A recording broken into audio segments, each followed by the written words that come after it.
आचार्य मानतुंग स्वामी द्वारा विरचित यह भक्तामर स्तोत्र है। 28 नंबर का श्लोक हमने देखा था। प्रथम प्रातिहार्य अशोक वृक्ष, दूसरा आज द्वितीय प्रातिहार्य 29 नंबर के श्लोक में हम पढ़ेंगे सिंहासन के विषय में। पढ़ते हैं। सिंहासनी मणिमयूख शिखा विचित्रे विभ्राजति तव वपुः कनकावदातं बिम्बं वियद्विलसदंशुलतावितानं तुंगोदयाद्रिशिरसीव सहस्रविस्मे। क्या लिखा है? सिंहासन है, सिंहासन पर सप्तमी भक्ति है ना, मैं पे पर अधिकरण, तो सिंहासन है, सिंहासन पर मणिमयूख शिखा विचित्रे। मणिमयूख, मयूख माने होता है किरणें, मणि माने रत्न, तो रत्नों की किरणों की, मणियों की किरणों की शिखा विचित्रे, अर्थात शिखा होता है ना जैसे अग्नि की शिखा का ऊपरी भाग, तो अग्रभाग जो होता है ना उसको कहते हैं शिखा, सबसे ऊपरी भाग अग्रभाग, अग्रभाग से विचित्र चित्र विचित्र, विचित्र अर्थात चित्र विचित्र। विभ्राजते शोभायमान हो, तब आपका वपु अर्थात शरीर, कनकावदातम अर्थात स्वर्ण की तरह, आपका देह, आपका ये परमोदारिक शरीर स्वर्ण की तरह उस सिंहासन की किरणों पर, किरणों के अग्रभाग पर शोभायमान हो रहा है। विभ्राजते शोभायमान हो रहा है। बिंबम वेद विलस दंशुलता वितानम, बिंबम अर्थात बिंब की, वियद, वियद होता है, वियद माने होता है इसमें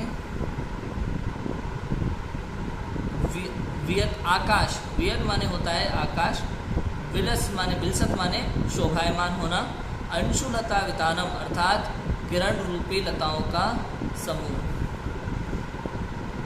बिंबम अर्थात बिंब की, वियद, वियद माने होता है आकाश में, विलसत, विलसत अंशुलता वितानम अर्थात शोभायमान है किरण रूपी लताओं का समूह। आगे तुंगोदयाद्रि शिरसीव सहस्त्र रश्मि, तुंगोदयाद्रि मतलब होता है ऊंचे उदयाचल के, ऊंचे उदयाचल माने एक उदयगिरी पर्वत है ना, तो उसकी बात है, उदयपुर उदयगिरी पर्वत की चोटी, तो तुंगोदयाद्रि शिरसीव, शिरसीव, शिरसीव माने शिखर पर, तुंगोदयाद्रि शिरसीव अर्थात उदयगिरी पर्वत की चोटी पर, सहस्त्र रश्मि, सहस्त्र रश्मि माने क्या होता है? सूर्य की किरणें, सहस्त्र रश्मि अर्थात सूर्य की रश्मि किरणें। देखो क्या कहते हैं इसमें, अर्थ देखते हैं हम इसका श्लोकार्थ।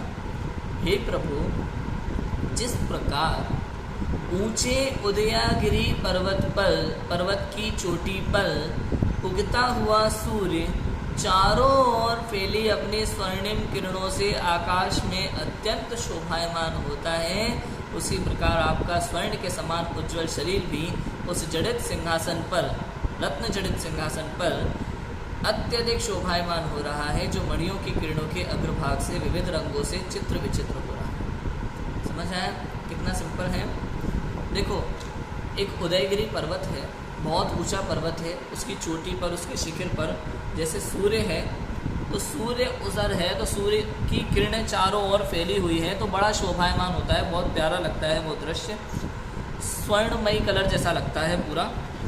तो उसी प्रकार आपका स्वर्ण के समान उज्ज्वल शरीर भी उस रत्न जड़ित सिंहासन पर। दूसरे प्रातिहार्य की बात लिए तो प्रातिहार्य मतलब उसका काम क्या है, वहाँ अरिहंत परमेश जी के आसपास उस प्रातिहार्य पे की विशेषता क्या है? तो सिंहासन की विशेषता ये है कि उस सिंहासन के ऊपर अरिहंत देव शोभायमान होते हैं। ऐसी बात यहाँ कही है कि उस रत्न जड़ित मणियों के सिंहासन पर कि आपका परमोदारिक स्वर्ण के समान उज्ज्वल शरीर अत्यंत शोभायमान हो रहा है, जो मणियों की किरणों के अग्रभाग से विविध रंगों से चित्र विचित्र हो रहा है। मणियों की किरणें अलग अलग तरह की मणियाँ होती हैं, अलग अलग कलर की मणियाँ होती हैं, तो उसके अग्रभाग से जो रोशनी निकलती है उससे चित्र विचित्र दिखाई देता है। ऐसा मणियाँ बहुत ही स्पेशल होती हैं, रत्न जो है बहुत स्पेशल होते हैं। आपने जगह जगह रत्नमयी प्रतिमाएं देखी होंगी कहीं मंदिरों में, तो वो रत्न वास्तव में असली रत्न नहीं होते, वो एक तरह का स्पेशल पत्थर होता है, विशेष पत्थर होता है, वो रत्न नहीं होते। रत्न या मणियाँ तो उन्हें कहते हैं कि आप पूरे हॉल के अंदर जितनी लाइटें आप जलाते हो ना, अगर 12 ट्यूबलाइट भी आपने जला रखी है, 20 ट्यूबलाइट जला रखी है, तो उन सबकी रोशनी ख़त्म हो जाएगी एक मणि से, एक रत्न से। वो होता है रत्न। आपने कई बार फिल्में देखी होंगी, नागिन वगैरह फिल्में आती हैं, तो उसमें मणि होती हैं, तो एक बॉक्स में मणि रखी होती है, जैसे ही उस बॉक्स को खोला जाए तो हमारी आंखें ख़राब हो जाए, इतनी उसकी उजाला, इतनी उसकी रोशनी होती है। हमारी आंखों की रोशनी चली जाए उसकी रोशनी से, ऐसी रोशनी होती है। कई बार आप देखोगे CID में ऐसी कोई मणि जब दिखाई गई थी एक केस में, तो वो एक प्रोटेक्शन चश्मा पहनते थे, चश्मा अगर उसको पहने बिना उसको खोलते बॉक्स को तो उसकी रोशनी से आंखें चली जाती, तो वो चश्मा पहन करके उसको देखते हैं, प्रोटेक्ट चश्मा।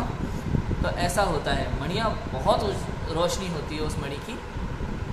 और नंदीश्वर द्वीप के जयमाला में आपने पढ़ा होगा, नंदीश्वर द्वीप पूजन की जयमाला में पढ़ा होगा आपने कि कोटि शशि भान दुति तेज छिप जात है, महावैराग परिणाम ठहरात है। अर्थात वहाँ जो रत्नमयी जिन प्रतिमाएं हैं नंदीश्वर द्वीप में, उन प्रतिमाओं की इतनी आभा है, इतनी रोशनी है, इतनी उज्ज्वलता है कि करोड़ों सूर्य चंद्रमाओं का प्रकाश लुप्त हो जाता है, पता ही नहीं चलता सूर्य चंद्रमा है कि नहीं, वहाँ हमेशा दिन रहता है, हमेशा करोड़ों सूर्य चंद्रमाओं का प्रकाश लुप्त हो जाता है। इतनी प्रतिमाओं की आभा है, रोशनी है, रत्नमयी प्रतिमाएं हैं, तो उसे कहते हैं वास्तव में रत्न, उसे कहते हैं मणियाँ। तो कहते हैं यहाँ पे कि उस रत्न जड़ित सिंहासन पर आपका यह स्वर्णमयी परमोदारिक शरीर बहुत ही अधिक शोभायमान है, शोभा को प्राप्त हो रहा है। ऐसी बात यहाँ श्लोक नंबर 29 में कही है। आगे कल 30 नंबर का श्लोक आएगा जिसमें तृतीय प्रातिहार्य च्यवन का वर्णन आएगा। अभी की बात को विराम। ओम नमः सिद्धि।